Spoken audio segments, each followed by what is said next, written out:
G'day and welcome to episode 85 of the Guy Who Sews podcast. My name is Sean and this is my weekly update where I share my quilting adventures. I'd like to welcome both new and returning viewers to the podcast, but if you are new, I would love it if you take just a few moments to say hi in the comments so we all know we have a new friend. Come see what I've been up to, what I'm working on, and what I'm up to in the future. But let's go ahead and get started with our works in progress. This week I have been working on a completely new quilt, and it is a fairly time sensitive one because it's going to be for our exchange student Simon, who will be joining us next week. So his favorite colors are black, purple, and blue, so I thought it'd be fun to go out and get some fabrics in those colors and just make a fairly simple patchwork quilt. So I found some really fun fabrics in the variety of colors, and this is all 8.5-inch squares, and it's going to be big enough to go onto his bed. It's going to be his comforter or his quilt.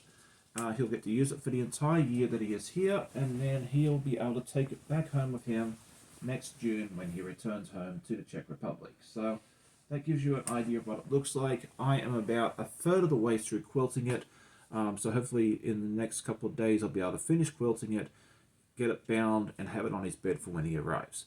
So that has been what my focus has been for the majority of the week, getting that started. I mean, I did the whole thing. I went shopping for the fabric on Tuesday, started cutting it the same day, and piecing throughout the week, basting and everything else. So yeah, that's been it for my works in progress. But I have some other projects that I'll show you a little later on in the episode.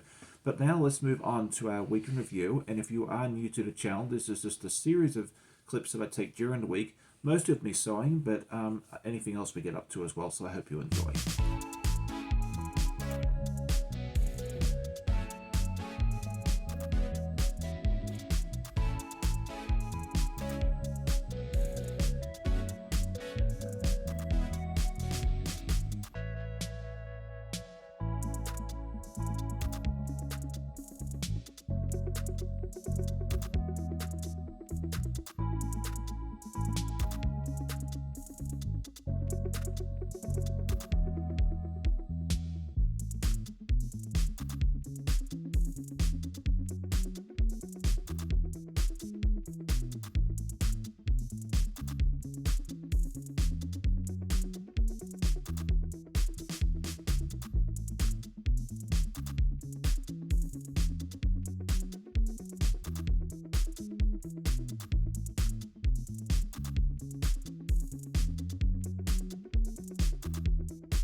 Last week I asked everybody what your most difficult quilting project was, and I loved hearing all the answers. Yeah, you guys have done some pretty difficult stuff, but it's great to see how you all persevered through them and was able to get those difficult projects completed. This week I was curious to see, when it comes to patterns, are you a fan of a printed pattern where you get to either buy the pattern from a store or online thing, or do you like a PDF file? Me personally, I prefer the PDF. It's less paper to keep track of, and I have the fortunate ability to look it on the computer right there in front of me as well. So I'm definitely a PDF. I can blow it up, I can shrink it, that sort of thing there as well. But yeah, let me know which one you prefer. So now it is time to talk about my goals, and the first goal is to get that quilt done for Simon, the one I showed you earlier in the episode. So that is priority number one. I would also like to get some more work done on the t-shirt quilts because I really need to get those finished sooner rather than later as well, and then we'll see what else we get up to. So let me know what your goals are for this week. So in case you missed it, I had 3 videos come out. The first one was a super fun one. On Tuesday I released a quick tour of my sewing space. We had the floors redone. I cleaned up my sewing room. So I thought it was time that I did a little sewing room tour, so that way you got to kind of see where I record, where I sew, and everything else. So if you missed that, definitely check that video out. It's a lot of fun.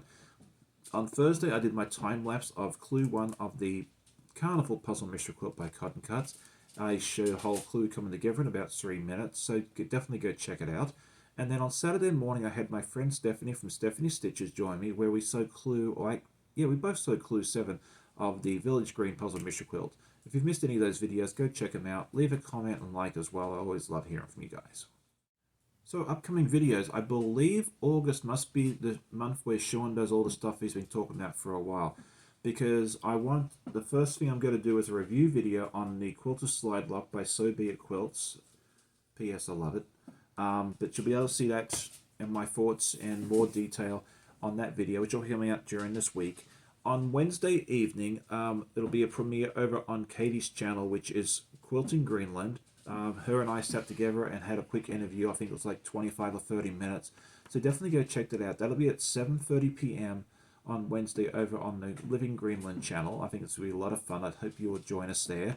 And then this Saturday morning, I will not have a live. I won't be available, unfortunately, but I did do a pre-recording, and it'll be released as a premiere on Saturday morning with a new channel that you guys may not be aware of. It is called Guys Craft 2. It is two gentlemen, John and Curtis. They are a wonderful pair, and we sat there and chatted and just had a great time talking about quilting and everything else for about an hour. So keep a lookout for that on Saturday morning. I will try and join if I can, but I may not be able to, but it'll be a lot of fun regardless. So I hope you see that one as well. So now it is time for a new segment that I've been wanting to do for a while. So I told you August is where I'm doing stuff that I've wanted to do for a while, right? Called Question and Answers. I had some questions come in through the comments over the last week, and I thought it'd be fun to come in and go ahead and answer these questions on the following podcast. So the first one was about the bear paw quilt, which I'll put a picture up here, and it was one of the quilts that I talked about last week that was one of the most challenging. And the question was it a kit? And the answer to that is yes. And what sort of fabrics were they? I believe it was by Bernitex. It was a ombre collection of 17 different fabrics. I don't believe it's in production anymore. I may have it written down somewhere, but it was a super fun collection. The next one was about the trash trucks that I've been working on, and someone suggested that maybe I should do some embroidery or something else like that. I am not super good at embroidery. I don't have a machine for that, but I have talked about the idea of maybe putting a trash panda on the back of one or two trucks, and maybe a couple of bins and that sort of thing there between the trucks. So I'm doing some little embellishments on that once I get some more blocks done, but we'll see what comes up with that. They were also asking about my two sewing machines. They saw that I had the Bonita sitting behind me, and I used that one primarily for my quilting, and then the Brother I used more so for my piecing, and that is just a personal preference. The Brother was the machine that I first was given. That's where I started to learn how to sew, and I've just become comfortable with it. I love piecing with it. I have all the bobbins, I have all the stuff, and it's just easier for me to do it that way. Plus it's a nostalgic value as well. So that's why I have the two machines, and you see one machine 1 week, and then for the quilting you'll see the other one as well. They also asked, does my wife Amanda sew? She tried once and she just discovered it wasn't for her. She's quite happy just sticking with the knitting there. So we'll never say never, but at this point I think it'll just be me sewing in the house. And then the final question I received this week was, am I planning on entering anything in the state fair? And the answer to that is yes. I am not releasing details on that. I want to kind of keep it a surprise for everybody. Once the quilt is all done, quilted, and ready to go, I'll release it closer to the actual submission time, which is only like 3.5 weeks away. So I hope you enjoyed this question and answer section. If you have a question you'd like me to feature in a future episode, please leave it in the comments or send me an email, and I'll happily answer it in the next podcast. So now it is time to talk about my recent acquisitions. I normally call this mail call, but this all came in via various other means, so nothing in the mail. The first one is a book that I received from a co-worker. Apparently she got it from somewhere, and she doesn't quilt, and she thought I would get some use out of it. So it is called Small Patchwork and Quilting by Leslie Lindsay, and it has a wide variety of just fun different blocks and other little projects. There's some applique in here. Cute little tugboat and so forth and there. So this is a fun book. I'm going to go through there. One of my other co-workers was going through it, and she's found some stuff that she'd like me to make for us, so we'll have to see how that works out.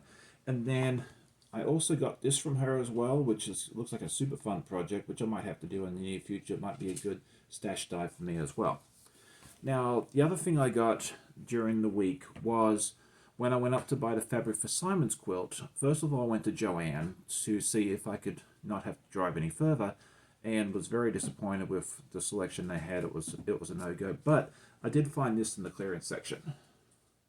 It's a whole bunch of different donuts. So it was priced, I think it was it's basically a yard. I think it was priced at $10.98. It was supposed to be 50% off. But when I got to the register, they told me my total was $2.10. So I don't know how I got the extra discount. Not really concerned about it. I love this. I don't know what I'm going to do with it yet, but I think it'll be a lot of fun. Maybe it'll make a fun lunch bag. Who knows?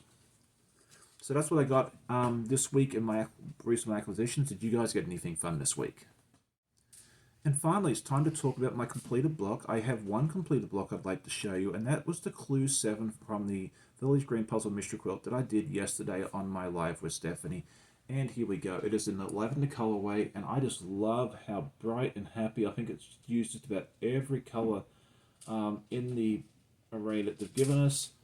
And it's just a super fun block. And P.S. I got to do this without having to bring out my best friend Jack. So that is my completed block. Hopefully next week I'll have more completed blocks or completed objects to show you, including Simon's quilt. So thank you for joining me today. I hope you enjoyed today's episode. If you did, hit that like button. I always love hearing comments from you guys. You know, I always love to see who's listening, who's watching, and where you're from and that sort of thing there. So say hi, let me know what you thought, and we'll see you all in the next video. I hope you have a great day. Happy sewing, and we'll see you next time. Bye.